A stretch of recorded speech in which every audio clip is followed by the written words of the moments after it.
Cerita ini dialami oleh Kemba. Saat itu bulan Maret tahun 2020. Ia baru saja dinyatakan lulus mengikuti sebuah pelatihan bahasa. Kemba pun lalu mengikuti pelatihan di gedung pelatihan yang sudah ditentukan. Pelatihan ini dia ikuti sebagai persyaratan bekerja ke luar negeri. Disinilah cerita horor pertemuan Kemba dengan seorang suster di gedung pelatihan tersebut. Saat itu yang mengikuti pelatihan sebanyak 7 orang peserta, termasuk Kemba, dan 1 orang instruktur bernama Becky. Hari pertama di gedung karantina, saat itu hari menjelang sore. Kemba dan teman-temannya diminta untuk berkumpul oleh Becky. Di sela-sela itu, Becky memberikan arahan kepada 7 orang peserta pelatihan. Di antara arahan Becky, yaitu para peserta dilarang bertindak konyol sehingga mengundang kemarahan peserta lain. Satu arahan lainnya, para peserta diminta untuk tidak mematikan lampu kamar mandi saat malam hari tiba. Tanpa banyak pertanyaan, para peserta pun menyanggupi permintaan Becky tersebut. Azan maghrib berkumandang. Mereka lalu melaksanakan sholat maghrib berjamaah di satu ruangan yang disediakan khusus untuk sholat. Usai sholat, mereka diminta Becky untuk melaksanakan yasinan. Keanehan mulai terasa saat peserta melaksanakan yasinan. Salah satu gelas yang mereka gunakan untuk minum tiba-tiba seperti ada yang melempar ke tembok hingga gelas tersebut pecah.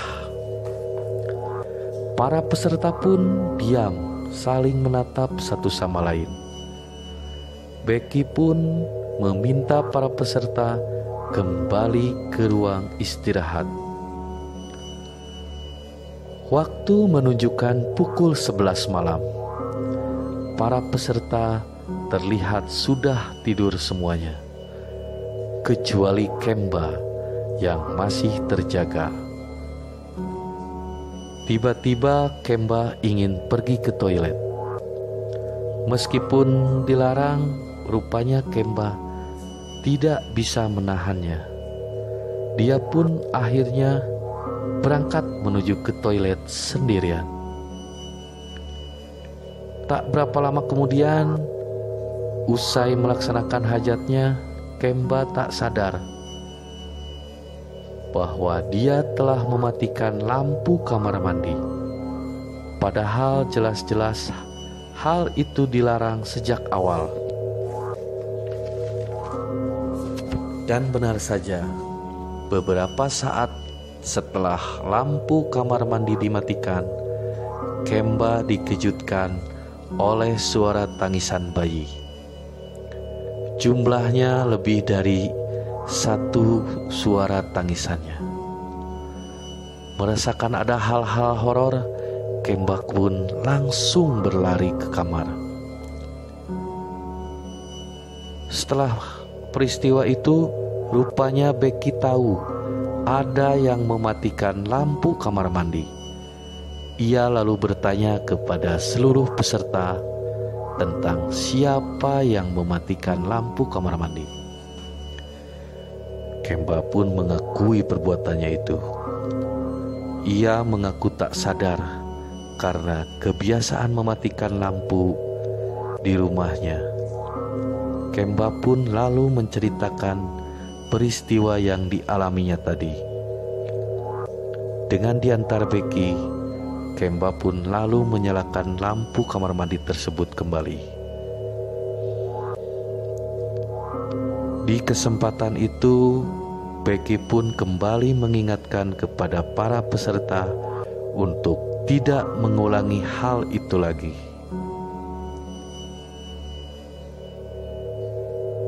Keesokan harinya, para peserta menjalani aktivitas normal. Mereka mengikuti jadwal yang telah disiapkan oleh LPK. Kembali siang itu, Kemba dipanggil oleh pihak LPK karena ada salah satu dokumen dirinya yang harus segera diperbaiki. Dan siang itu juga Kemba pamit untuk pulang. Hampir seminggu Kemba menghabiskan waktu di rumah untuk memperbaiki dokumen yang diminta LPK tersebut. Setelah selesai, Kemba pun pulang kembali ke gedung karantina. Namun, karena waktu itu sedang PSBB, sesuai aturan, para peserta yang baru pulang harus dikarantina. Dan hal itu membuat Kemba harus tidur di kamar sendirian, terpisah dari teman-temannya. Hari menjelang sore, staf dan para pegawai LPK semuanya sudah pulang ke rumah masing-masing. Dan di gedung itu hanya menyisakan 7 orang peserta pelatihan dan 1 instruktur. Kemba yang dulunya tidur secara bersama-sama dalam satu ruangan bersama teman-temannya, kini harus tidur sendirian di kamar dan gedungnya terpisah pula. Seperti biasa saat azan maghrib, mereka melaksanakan sholat maghrib secara berjamaah. Setelah itu, mereka kembali melaksanakan yasinan. Sebelum kembali ke kamar, Kemba mendapat peringatan dari Becky. Saat itu Kemba diminta tidak keluar kamar pada malam hari, meski ada hal-hal aneh sekalipun. Kemba awalnya merasa keberatan, namun itu aturan dan Kemba pun menyanggupinya. Waktu menunjukkan pukul 8:30 malam. Karena lelah, Kemba pun akhirnya tertidur. Dalam tidurnya, ia seolah-olah sedang sakit dan dirawat di sebuah rumah sakit. Tangannya dalam kondisi diinfus. Tiba-tiba seorang suster mengecek kondisi Kemba. Terlihat oleh Kemba, suster itu memastikan AC, lalu menyimpan remote-nya di meja dekat pintu. Karena terlalu panas, Kemba pun terbangun. Ia lalu mencari remote AC yang sebelumnya ia simpan tak jauh dari tempat tidurnya. Namun AC itu tak ditemukan juga. Ia teringat mimpinya, lalu berjalan ke arah meja dekat pintu. Benar saja, remote AC ada di meja. Kemba pun merasa heran. Padahal sebelumnya ia merasa menyimpan remote AC dekat tempat tidur. Tak hanya itu, saat hendak tidur, AC sebenarnya dalam posisi on. Namun entah kenapa, saat Kemba terbangun dari tidur, AC sudah mati. Ia tak mau ambil pusing dan kembali tidur usai menyalakan AC. Malam kedua di ruang karantina, saat itu Kemba baru saja melaksanakan sholat Isya. Setelah beberapa saat terdiam, Kemba dikagetkan suara mesin fotokopi di ruangan sebelah. Pikirnya ada staf yang lembur. Namun hingga pukul 10 malam, mesin fotokopi itu masih menyala. Kemba lalu memberanikan diri untuk melihatnya. Ia merasa khawatir ada korsleting listrik akibat mesin fotokopi tersebut. Kemba pun lalu keluar kamar. Padahal hal itu sudah dilarang oleh Becky. Dipikirnya daripada ada konsleting terus gedung ini terbakar, ya mending Kemba melihat situasi dulu. Tempat di depan ruangan itu, Kemba berhenti. Ia menoleh ke dalam ruangan itu. Kebetulan pintunya terbuka. Benar saja, Kemba melihat mesin fotokopi itu menyala. Namun tidak ada satu orang pun. Ia lalu memberanikan diri mendekat dengan maksud mematikan mesin fotokopi. Saat di dekat mesin itu, Kemba sempat memperhatikan seisi ruangan. Namun aneh, saat Kemba melihat kabel mesin fotokopi, ternyata kabelnya tidak tersambung ke aliran listrik. Hanya beberapa saat Kemba melihat kabel itu, tiba-tiba mesin fotokopi itu mati. Merasakan ada hal-hal horor, Kemba pun lari ke dalam kamar. Saat di lorong depan kamar, Kemba melihat Becky masuk ke kamarnya. Ia pikir Becky sedang mengecek setiap ruangan. Kemba pun langsung masuk ke kamar. Namun kaget, saat masuk kamar, ternyata tidak ada siapa-siapa. Padahal baru saja ia melihat Becky masuk ke kamar tempat dirinya dikarantina. Karena takut, ia pun lalu tertidur dengan posisi ditutupi selimut. Saat tertidur, Kemba sempat dikagetkan suara langkah kaki, dan waktu menunjukkan pukul 2 malam. Kemba ingin ke toilet. Saat berada di toilet, ia dikagetkan sosok bayangan yang melintas. Tiba-tiba suara itu hilang tak terdengar.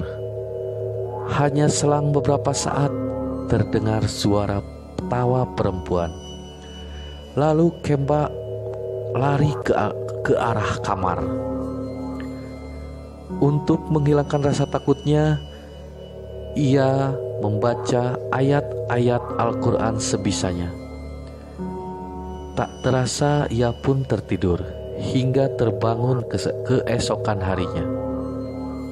Malam berikutnya, saat itu Kemba merasa jenuh. Ia merasa bingung harus berbuat apa untuk menghilangkan kejenuhan.